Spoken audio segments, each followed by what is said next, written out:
Hello, everybody. Welcome to LinkedIn Live Leadership number 7. How to make better decisions we're going to be talking about today. My name's Garry Crosby, and I'm an action coach, business coach, as you can see from the sign behind me. My objective today is to share some of my leadership experience, give you a few tips on how to make better decisions. It's quite a simple framework, I'll tell you that at the outset, but it's one I find really effective with my clients. Now, this experience and the tips I'm giving you comes from 3 places: 30 years in the Royal Air Force as a leader in that particular organization, some time in the corporate world. We didn't really get on, me and the corporate world. And then 3 years as a business coach, where I've been teaching business owners a variety of different things, coaching them through various situations, focusing some of the time on their leadership skills. So that's where this is coming from. Excuse me. Now, leaders and business owners have to make decisions. They've got absolutely no choice. We know that, right? And what I see is often those choices, those decisions come at a kind of operational level. So it's stuff that happens day to day. They're really comfortable with it. They're really comfortable with their experience and knowledge, and those decisions come really easily. But now and again, they have to make really difficult decisions, maybe whether to hire somebody or not, or choose between candidates, whether to fire somebody or not, whether to launch a new product or to go into a new market or push a project forward in a particular way. Some complex and more difficult decisions. And what I found is that when we start to visualize some of the choices between those decisions, we start to get a better outcome because we've thought about things more clearly. Now, there's things that get in the way of really good decision making. One of the most obvious ones is time, particularly when you get time pressure from somebody else, right? And I see business owners and team leaders really feeling that pressure. It's really hard for me to make a decision when I'm under this pressure from outside. Or sometimes the time pressure comes from them. They say, well, I'm going to make that decision at the end of this week, and then life gets in the way and busy gets in the way, and they have to put that decision off. Now, when we see that time pressure, it can have all sorts of different impacts. I also see what I call paralysis by analysis, where you're just waiting for that one more piece of really important and useful information before you make the decision. And you've got too much information perhaps to analyze. That's another problem that comes up in decision making. And so you put the decision off because there's too much information or not enough. How does this affect business owners and team leaders? Well, they get overwhelmed, first of all, that's for sure. They start to procrastinate. You've ever heard people talking about kicking that decision into the long grass, kicking it forward, into a place where they don't have to worry about it just now. And so obviously the impact on businesses and organizations is that businesses grow a little bit more slowly, or organizations fail to meet some of their organizational goals because the decision-making doesn't happen with enough speed. Yeah, I sometimes say, I think I've said it in the previous LinkedIn Live Leadership, that leading with speed means that sometimes a decision, even if it turns out not to be quite the right one, is often better because it gets momentum going than not making a decision at all. So lots of different things going on in decision making, and I want to share this model with you so that we can see how it might help. Now, this decision framework has 5 steps, but there's one thing I want to talk to you about before we get started, and one thing that I think is really important for you to consider before we kick off this framework. And that is getting absolute clarity and challenging, if necessary, the constraints that you might find yourself under.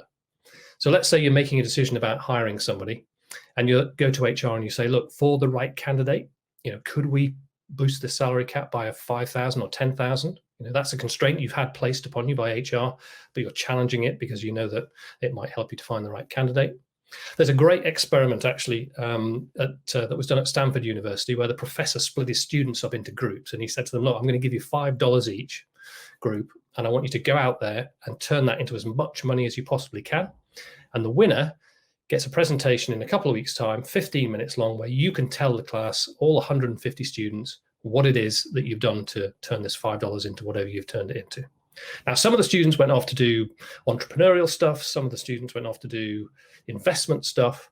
But the winning team went into the local city and spoke to all the big businesses in the local city and said, what would it be worth to you to come to Stanford and present for 15 minutes to the brightest brains in the current class and tell them how great it would be to work for your business?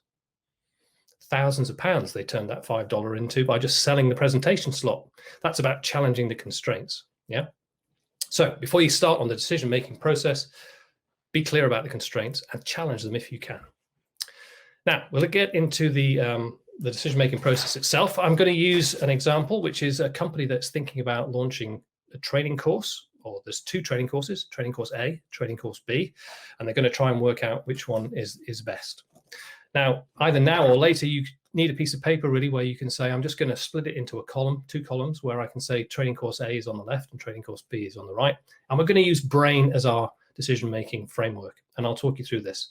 The good thing about this, and what I find works really well with my clients, is when all the thoughts in here end up on here, then you get some real clarity, and it helps with the decision-making process, even though the framework itself is quite simple. All right, so that's the way to start. The B, you won't be surprised to hear, is all about benefits. Okay, so what are the benefits of training course A? Well, maybe it's got better financials. Maybe it's got a wider appeal in the marketplace. I don't know, but you're listing them on that sheet. Training course B, maybe there's a statutory requirement that says that all businesses must have that training course. And therefore, you've got a good captive market, some good benefits for both sides.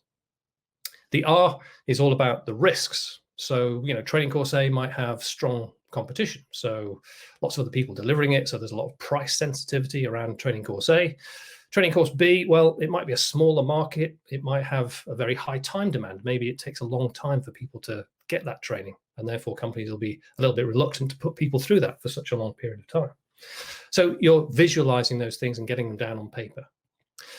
The fun starts when you get to A, which is all about alternatives. So we know that we're thinking about training course A or training course B, but what are the other alternatives? What if we did nothing at all? What if there was a training course C? What if we redesigned training course B so that it didn't take so much time to deliver? Yeah, there could be ways here where we're thinking about how to improve our chances of making the right choice by doing something around the alternatives. So lots of things you can do there. As you start to put that down on paper, you'll start to think even more about what the options could be. Now, a really important one is in I, which stands for intuition. So I don't know about you, but I've used gut instinct, gut feeling, intuition quite a lot in my professional careers, and it's an important part of the decision making.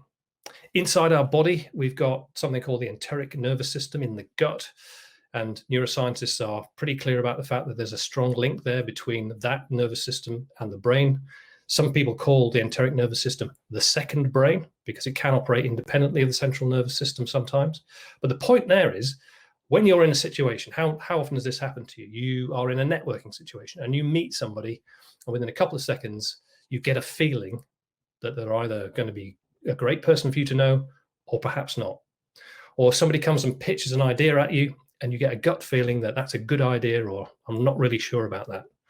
So when you start to think about your gut instinct for training course A and training course B, and you write them down on this framework, then again, you're trusting that that's got something to offer. That gut instinct is an important part of your decision-making process. So Steve Jobs and Richard Branson said this a lot during their careers. They relied on gut instinct quite often. Harvard Business Review found that 62% of business owners act upon their gut instinct quite a lot of the time. So it's got an important part to play, and you'll work out how important that is for you personally. The N stands for next steps. And this is an interesting part of this framework, the final part of the framework, because what we've learned in Action Coach, right? Bear in mind, there's Action Coaches now in 70 countries around the world, more than 1,000 offices. We've got 250 Action Coaches in the UK. That when we talk about what it is that paralyzes business owners, next step comes up quite a lot. So you imagine you're making a decision based on some of the information you've got on this sheet. If the next step for training course B is a £15,000 pound investment into a marketing campaign, and training course A can be launched with a smaller, more manageable step with some collateral you've already got using some free social media channels, then the difference between the two suddenly becomes a bit more stark. There's a big next step associated with training course B. So the next step, the size of it, the manageability of it is really, really important. So that's the brain decision-making model. I told you it was simple. It's a really simple framework. The power of it comes with comparing different choices. I wouldn't do more than 3 choices on a page like this, but 2 it works really well with. As soon as you get those thoughts out and down onto this paper, you'll start to think about the decision in a slightly different way. So I hope that was really helpful for you. If you like what you saw, then give me a thumbs up, tag somebody into the broadcast so that they can benefit from the knowledge too. It'll be available on LinkedIn afterwards.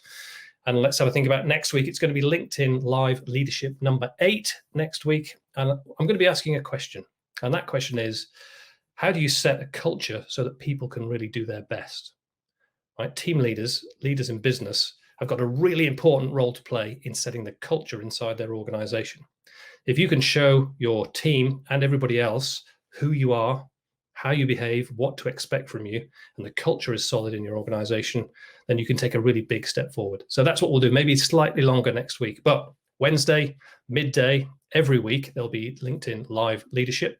Join me next week for culture. How can you create a culture that allows your people to operate at their best? Great to see you. I'll see you next time.